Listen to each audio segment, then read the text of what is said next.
Well, the Hansi Flick era at Barcelona is well underway.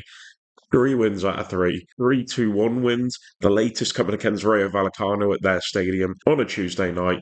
And they're getting the job done just about. A comeback win, 2 goals coming in the second half from Pedri and the debuting Dani Olmo. It's been really good for the most part, but the points where it's been bad under Hansi Flick, it's been pretty noticeably bad.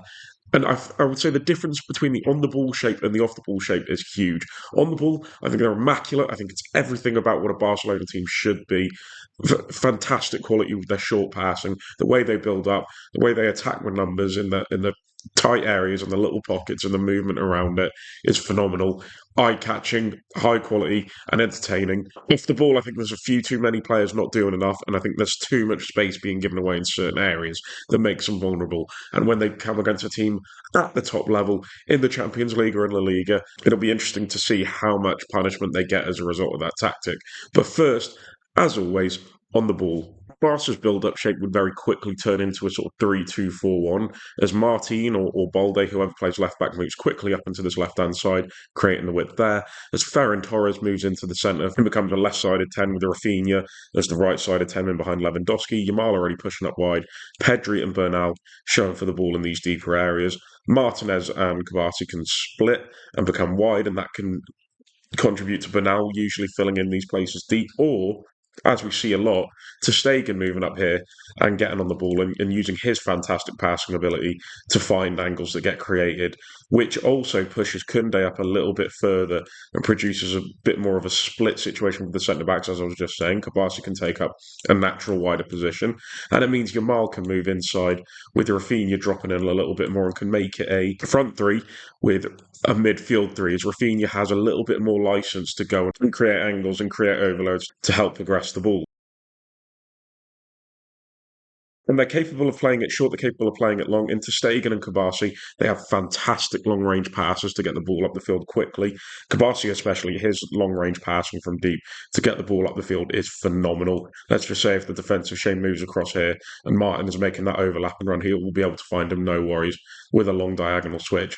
To Stegen's range of passing is fantastic.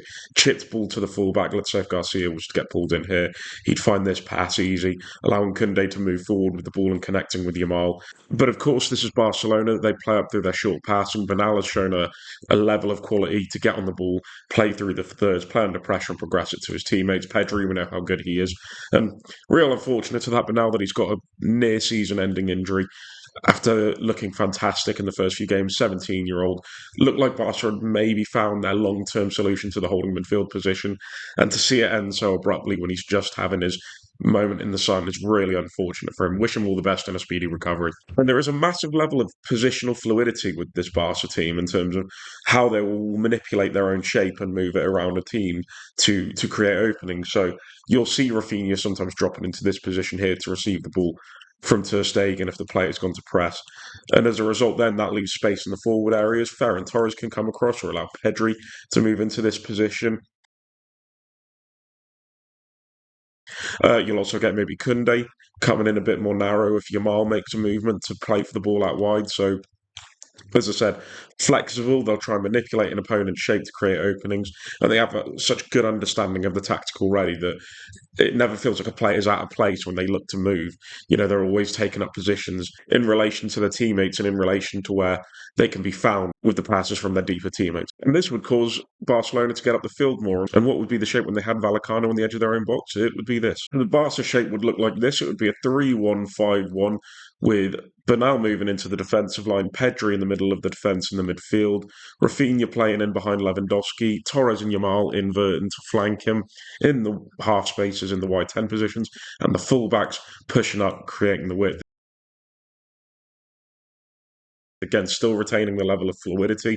You could get Pedri moving into this area with Yamal maybe dropping in. Maybe Bernal moves a bit further up to allow Pedri to move further up if Martin or Kunde stays deep and the winger holds the width on that side. And so there's options to play through the middle. Pedri having this deeper base in which he can create is brilliant. Always having a passing lane to be able to find, whether that's through the middle or finding it to the wing back areas. Also, on this right hand side, There is a very Gary Neville, David Beckham-esque relationship with Yamal, as Yamal will get the ball and drive it as fullback as he's wont to do, and he started this season off fantastically. What a star this 17-year-old is. And Kunde will support him with an overlap, drawing a marker away from him, potentially allowing Yamal to keep going one-on-one. If, say, the winger was to track him, then you're just focusing on the full-back as Yamal makes the movement inside to create in the half space to get the ball to Lewandowski or to whoever's making them run, either in behind or making the movement close to him, or even get a shot off himself. And as well, we know how effective Yamal is. He's good out wide. He's good in the half spaces. So that relationship with Kunde is going to be so important to Yamal's form over the course of the season. And Lewandowski as a nine, as the focal point, he's disciplined with his positioning, occupying centre backs and waiting for the chances to fall to him in the box. Also, having Rafinha in this area is fantastic because he's very good at dropping in and using that little short passing range to benefit Barca in their position and possessional play. But his constant movements in behind to create space for other players and movements just generally, not just in behind, to open up space between the lines for the likes of Yamal to get on the ball, for the likes of Pedri, Torres. But the change really benefited Barca in the second half when Torres came off and Dani Olmo came on. As Dani Olmo was looking for the ball in better positions from the deeper areas, whether that be Pedri or the wide centre backs, where they could fire the ball to him, he'd roll his centre back. And with the space that Rafinha created with his movements, it left him with a lot more space to create and get a shot away, which it did for the second and winning goal. And I think with that balance of having Rafinha come inside off the left, Dani Olmo on the right, and then Pedri moving up, as we saw, that is unreal, and that is going to be hard for any defence to deal with in that area between the lines. Perfect quality of movement, passing, and dribbling ability that's going to absolutely dismantle teams' low block. Combine that with Yamal and Alejandro Balde when he can get up to his full levels of fitness, and you've got a perfect attacking team from Barca there. Fantastic unit. And as I say, I'm very complimentary about their attacking stance. It's everything a Barcelona team should be, as I just said. But what about defensively? How do they shape up? So if there's maybe one issue with this Barcelona shape in their attack is that if they lose the ball, there is a slight numerical disadvantage because they're left with 3-1 at the back, they're left with 4. In rest defence, that kind of defeats the idea of having a +1 because of, generally teams are going to be counter-attacking with at least 4, if not 5. And with Inigo Martinez starting games, that's a very vulnerable defender. He's not had the greatest time since coming to Barcelona. But the one thing I will say is because of the sheer numbers that Barca have in attack, it does mean that teams can't leave too many men forward because you have to get your players back in quick. Otherwise, those players and those central overloads will kill you. It's a risk and reward type thing, but it can be left vulnerable. And against top teams where it's a level playing field, it will be interesting to see how they'll cope. And especially if you have Pedri left in this sort of single pivot midfield zone, he's maybe not the most defensively minded to cover that space and protect that back four when the situation arises. But what does their pressing shape look like? We'll go over that now. Okay, so as I said before, Barcelona's defensive shape isn't something I'm overly okay with and I overly think is effective. And that's because Rafinha and Lewandowski drop in the central areas on the pivot, whether that be one or two. And because of the fact that there sometimes is only one pivot, which is generally what Lewandowski drops in, you get Rafinha sort of in between nothing. So he'll go to press the player on the ball, the goalkeeper, and make it a 3-on-3 in the central areas. As Yamal and Torres move inside to mark the centre backs. You'll get Pedri maybe coming in as well to help out on the double pivot, allowing the one to go and press the goalkeeper. And it means Bernal can mark the player behind the striker a lot easier one-on-one. But it's all about stopping the central areas from playing for Barcelona. But the issue with that is it leaves a lot of space in these fullback areas for them to receive the ball and progress it. And as a result, you get two things happening with the reaction. And you can't have the fullback coming up to commit because they're having to deal with the wide players.